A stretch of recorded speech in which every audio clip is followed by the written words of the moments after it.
IRGC ने दोस्तों एक वीडियो अपलोड की जिसमें साफ साफ दिखाया गया है कि स्ट्रेट ऑफ हार्मूज से यूएस नेवी का एक जहाज़ जो कि निकलने की कोशिश कर रहा था, जिसमें IRGC ने वार्निंग उसको दी और फिर वो डर के मारे वापस लौट गया। इस वीडियो में आप देखिए। 2-1, this is Sepang Navy station. You must alter course and go back to the Indian Ocean immediately.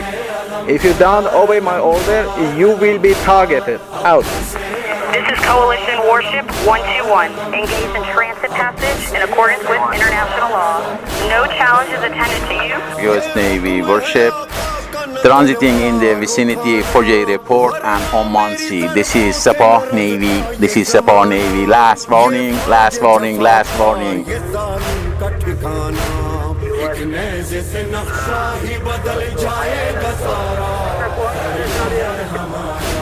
Attention all vessels, attention all vessels, attention all vessels in Oman Sea.